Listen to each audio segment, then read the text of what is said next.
Hello guys, आज हम पढ़ने वाले हैं वैद्युत द्विध्रुव। हमने कल पढ़ा था आवेशों के निकाय के कारण वैद्युत क्षेत्र की तीव्रता का व्यंजक ज्ञात करना। तो आज हम पढ़ेंगे वैद्युत द्विध्रुव। तो वैद्युत द्विध्रुव क्या होता है, देखिए। जब लिख देते हैं, जब परिमाण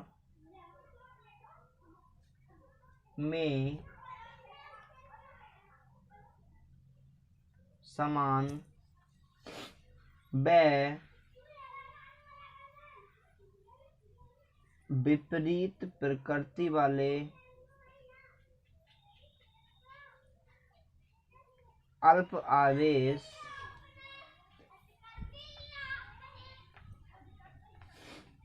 अल्पतम दूरी पर होते हैं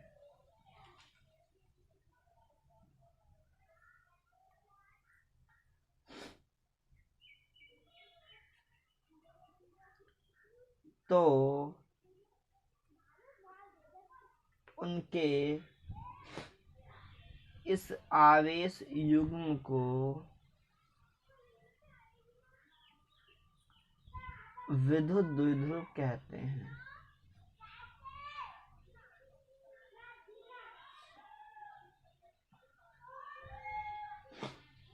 देखिए, ये माना कोई प्लस क्यू आवेश है और ये माइनस क्यू आवेश है, ठीक। और यहाँ से यहाँ तक की जो दूरी है वो क्या है, डी। इनके परिमाण समान है परंतु प्रकृति जो है वो अलग अलग है। तो हम कह सकते हैं कि जब परिमाण में समान व विपरीत प्रकृति वाले अल्फा आवेश अल्पतम दूरी पर स्थित होते हैं तो इस प्रकार के आवेश युग्म को विद्युत द्विध्रुव कहते हैं। ओके ओके, देखिए, दोनों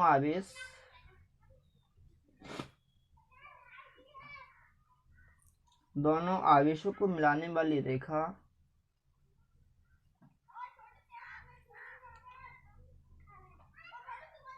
को द्विध्रुव की अक्ष कहते हैं।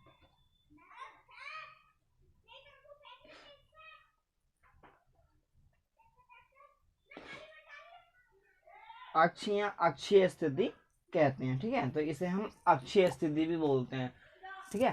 तो दोनों आवेशों को मिलाने वाली रेखा को द्विध्रुव की अक्षीय स्थिति कहते हैं। हम इसे कह सकते हैं, मैंने यहाँ पे लिखा है ना अक्ष कहते हैं, तो आपकी इच्छा है, अगर आप चाहो तो अक्षीय स्थिति भी लिख सकते हैं। और जबकि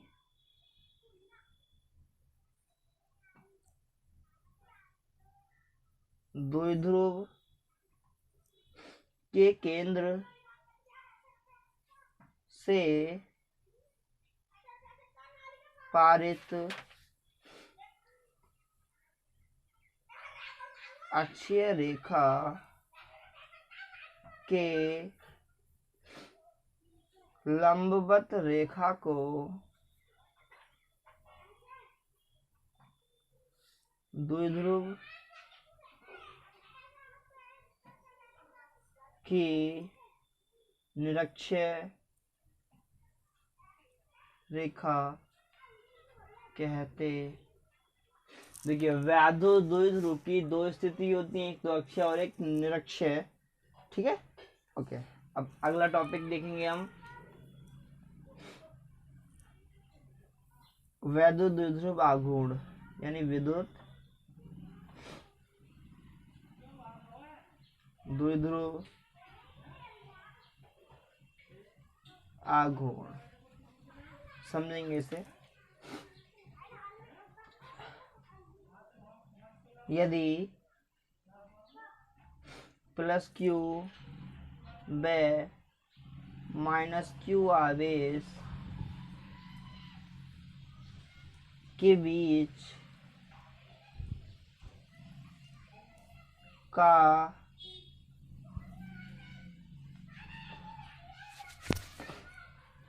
विस्थापन डी हो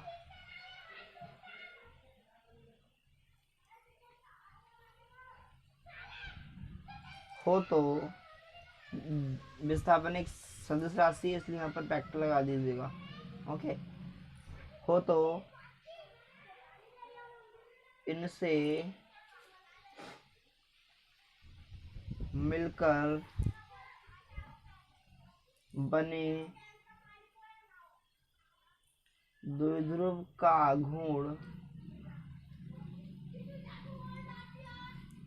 P बराबर QD।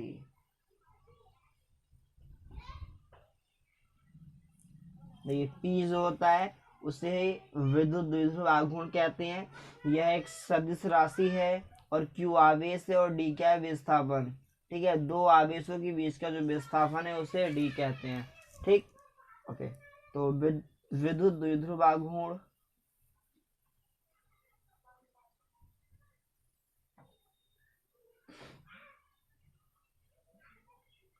एक सदिश राशि है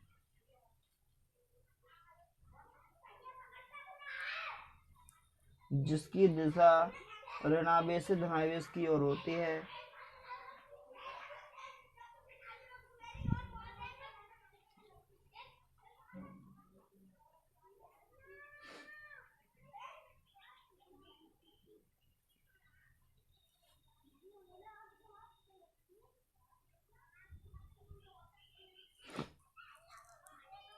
इसका ऐसा ही मात्रक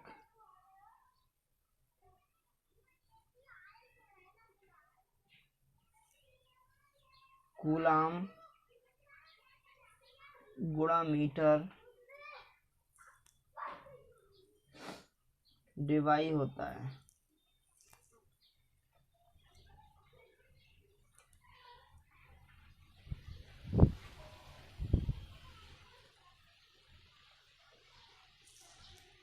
ठीक, और एक डिवाई में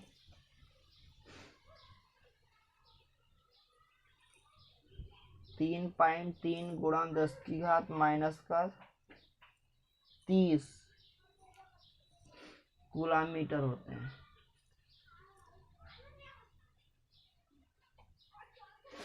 देखिए एक बार और समझ लेते हैं। यदि प्लस क्यू तथा माइनस क्यू आवेश के बीच का विस्थापन डी हो तो इनसे मिलकर बने द्विध्रुव का आघूर्ण P equal to Q into D होगा। विद्युत द्विध्रुव आघूर्ण एक सदिश राशि है जिसका मतलब जो ऋणावेश से धनावेश की ओर जाती है। इसका ऐसा ही मात्रक कूलाम इंटू मीटर या डिवाई होता है। तो एक डिवाई में जो होते हैं वो 3.3 गुणा 10 की घात माइनस का 30 कूलाम मीटर होते हैं। अब हम इसकी डेफिनेशन को समझेंगे। देखिए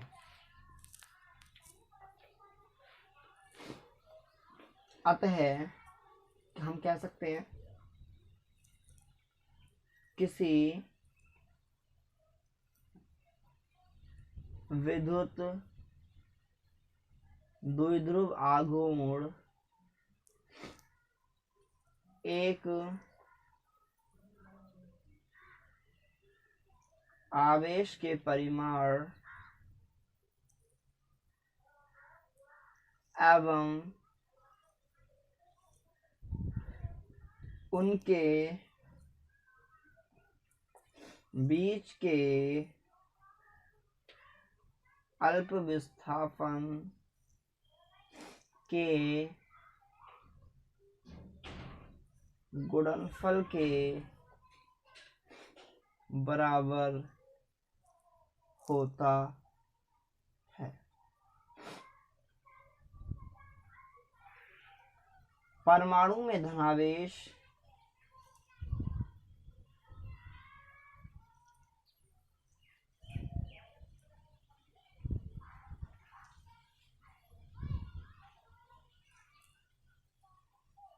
अर्थात प्रोटॉन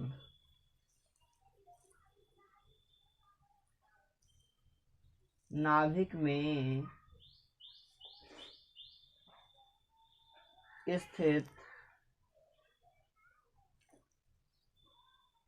होते हैं। ठीक है, जो मतलब इलेक्ट्रॉन प्रोटॉन जो होते हैं वो नाभिक में स्थित होते हैं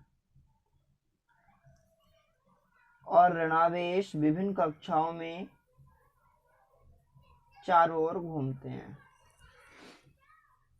और ऋणावेश ऋणावेश को बोलते हैं इलेक्ट्रॉन, ठीक है, ऋणावेश। और ऋणावेश अर्थात इलेक्ट्रॉन कक्षाओं में चारों ओर घूमते हैं,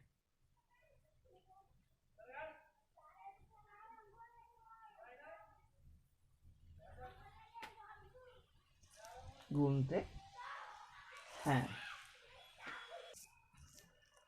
देखिए मैंने एक समझ लिया है न्यूमेरिकल। NaCl अणु में Na+ व Cl- आयन के मध्य की दूरी 1.28 एंगस्ट्रॉम है। अणु की विद्युत द्विध्रुव आघूर्ण की गणना कीजिए। देखिए एंगस्ट्रॉम में जो होता है, एक एंगस्ट्रॉम में 10⁻⁻ का 10 मीटर होते हैं, ठीक है। तो यहाँ पर आपको दो आवेश दिए हैं, Na में प्लस आवेश होता है, Cl में माइनस आवेश होता है। तो Na+ व Cl- इन दोनों के आवेशों के जो बीच में जो दूरी है वो 1.28 है, 1.28 एंगस्ट्रॉम। एक एंगस्ट्रॉम इजिकल टू होता है 10⁻⁻ का 10। अणु के विद्युत द्विध्रुव आघूर्ण की गणना करो। आपको क्या निकालना है, आपको निकालना है P का मान। तो पहले हमें Q का मान भी नहीं दिया है इस सवाल में। जहाँ पर Q का मान नहीं दिया हो, जहाँ पर Q का मान नहीं दिया हो वहां पर इलेक्ट्रॉन का आवेश लेते हैं हम, ठीक है। और इलेक्ट्रॉन का आवेश कितना होता है, 1.6 गुना 10⁻⁻19 कूलम। तो लेंगे Q बराबर E, यानी हम Q की जगह E का मान लेंगे। और E का मान कितना होता है, 1.6 गुना 10⁻⁻19 कूलम। ओके, आपको दूरी कितनी दी है, D का मान, D का मान आपको दिया है 1.28 एंगस्ट्रॉम। और एक एंगस्ट्रॉम में कितने होते हैं, 10⁻⁻ का 10 मीटर।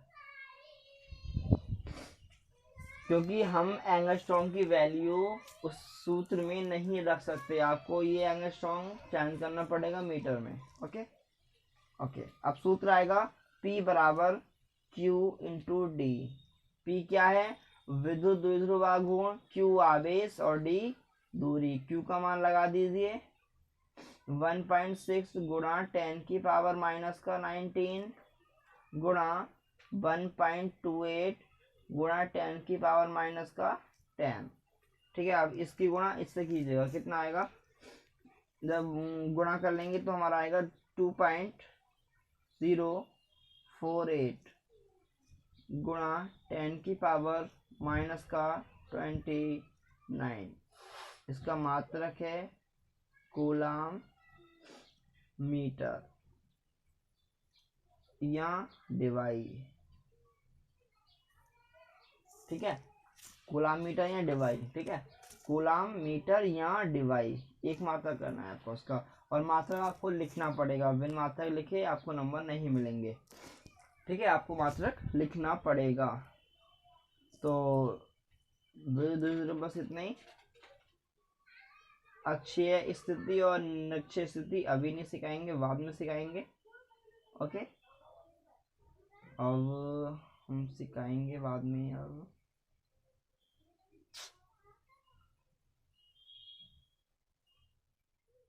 ओके